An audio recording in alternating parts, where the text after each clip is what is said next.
Most drivers check their tire pressure after they've already been driving, at a gas station, after a commute, when the tires are warm, and they think they're doing it right. But that one small habit quietly throws off your pressure readings every single time you check them.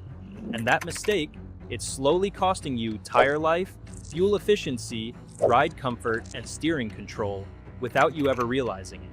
Because checking Hot PSI is not the same as checking your tire's true cold PSI baseline, and that difference adds up over thousands of miles. The mistake almost everyone makes.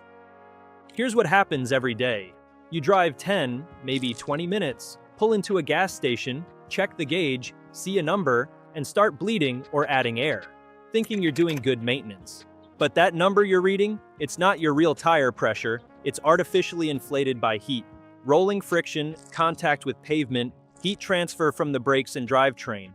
All of that adds thermal energy into the air inside your tires. Within minutes, that heat raises the internal temperature by 40 degrees Fahrenheit or more, which can jump the reading by 3 to 6 psi. Even on a cool day, your tires heat up fast just from flexing. So when you check them mid-drive, you're reading an inflated, temporary number, not the baseline your tires are designed for. Even smart, careful drivers who check regularly fall into this trap, because no one ever told them that tires are living, breathing pressure systems, containers of gas that expand, contract, and fluctuate constantly with speed, load, and temperature. You might think you're being precise, but in reality, you've just stepped into one of the most common maintenance myths in driving. Why this completely throws everything off. Let's say your car's recommended cold pressure is 40 psi. You drive 15 minutes to a gas station and check the gauge. It reads 44 psi. Thinking it's too high, you let air out until the reading shows 40. It looks perfect, right? But as the tire cools overnight, the air contracts, and the next morning, your pressure sits at 36 psi. Without realizing it, you've underinflated by 10%. That small number matters. Underinflation changes how your tire meets the road. The tread starts to curve slightly inward, shifting more weight to the outer shoulders. That flex increases resistance and internal heat, which further weakens the rubber compounds. Over time, this isn't just wear, it's mechanical stress on the tire's structure. Your fuel economy drops because each rotation takes more energy. Handling turns dull. Cornering grip fades. It's like wearing shoes a size too soft, comfortable but sloppy. And because you never saw a warning light, you assume everything's fine. Meanwhile, your once 60,000-mile tire is quietly losing lifespan with every trip. The hidden damage this causes. Low pressure is one of the most destructive forces a tire faces, and it works quietly. The sidewalls flex deeper on every revolution, and that repeated flexing builds internal heat, the #1 cause of structural failure in tires. Cords break down, adhesive layers weaken, and belt separations start to form microscopically long before visible damage. The contact patch bulges, pushing the shoulders into constant stress and leaving the center undersupported. You'll start to see feathered edges, edge cracking, and cupped wear patterns that hum on the highway. And the damage doesn't stop with the tires. Low pressure increases drag, forcing your engine to burn more fuel and making your suspension work harder to stabilize the vehicle. You lose 2 to 4% fuel efficiency, braking distances stretch several feet longer, and traction in rain or snow drops sharply. The danger is subtle but real, because the next emergency stop or sharp turn is when underinflation truly shows itself. And the irony, you thought you were doing things by the book. Cold PSI versus hot PSI. The truth nobody explains. Tire pressure isn't one fixed number. It exists in two distinct states. Cold PSI and hot PSI. Cold PSI is the baseline.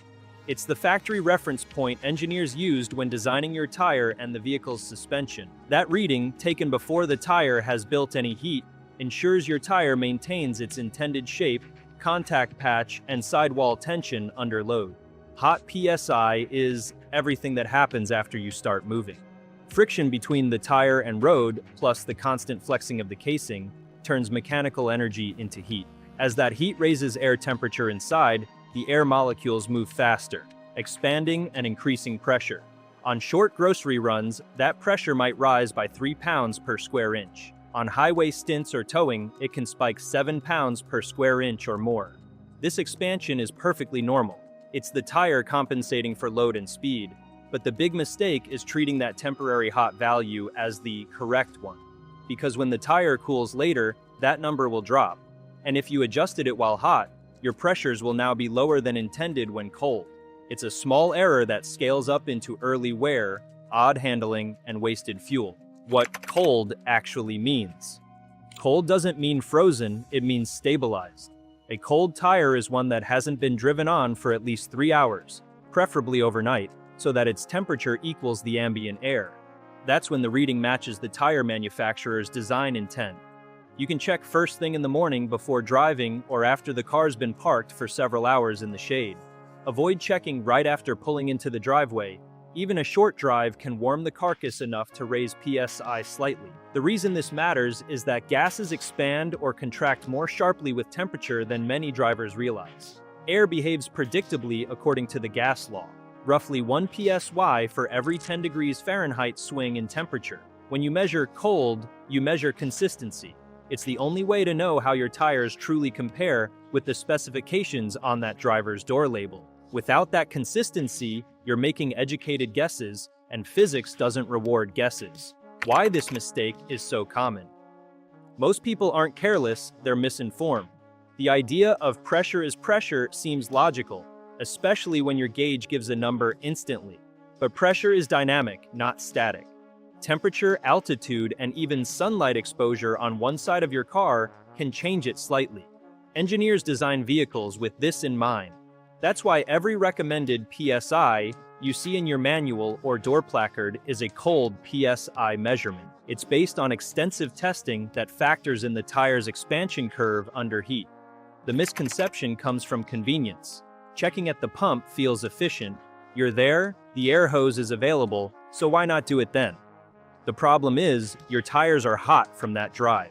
They've expanded 4 to 6 PSI, and now your adjustments are off. Add in misinformation from online forums or quick service shops, and the cycle keeps going. Even technicians sometimes don't wait for a proper cool-down period. That's how an entire industry ends up normalizing data that's fundamentally wrong. The temperature factor. Most drivers miss. Temperature doesn't just matter while driving, it also matters across seasons. For every 10 degrees Fahrenheit change in ambient air, tire pressure changes by roughly 1 PSI. That means a car inflated to 40 pounds per square inch on an 85-degree Fahrenheit. Summer morning could be closer to 35 pounds per square inch on a 35-degree Fahrenheit winter day. Multiply that across all 4 tires and you've got a noticeable drop in ride height, efficiency, and traction. Drivers often think their tires just lose pressure, but it's often weather swings doing the work. Because most people don't recheck monthly, they go entire seasons riding underinflated, especially during cold snaps. This is why many tire experts recommend checking pressures at least once a month, and anytime the weather changes drastically. Staying proactive isn't about perfection, it's about maintaining safety in a moving environment. Your tires are constantly adapting to the world around them. You just need to check in once in a while to keep them honest. What happens when you get it right? When you start maintaining proper cold PSI, you immediately feel the difference. The steering becomes crisp and direct, the vehicle tracks straighter, and cornering feels balanced and predictable. The tires roll quieter because the tread is contacting the road evenly instead of slapping on the edges. Fuel efficiency improves because rolling resistance drops and the car glides with less drag. Over thousands of miles, the difference compounds, tread wear evens out, alignment holds longer, and your tires easily hit their intended mileage. That means fewer replacements, fewer shop visits, and more money in your pocket. You'll also notice improved safety. Proper inflation reduces hydroplaning risk and maximizes braking grip, especially in emergency stops. Everything about your car just feels right, and all it takes is swapping one habit, measuring cold, not hot. No tools, no special equipment, just timing and awareness. The final trap, trusting the TPMS light. The Tire Pressure Monitoring System, TPMS, is one of the most misunderstood safety tools in modern cars. Most drivers assume it's a precision gauge that keeps them in spec, but it's not. TPMS is a warning system.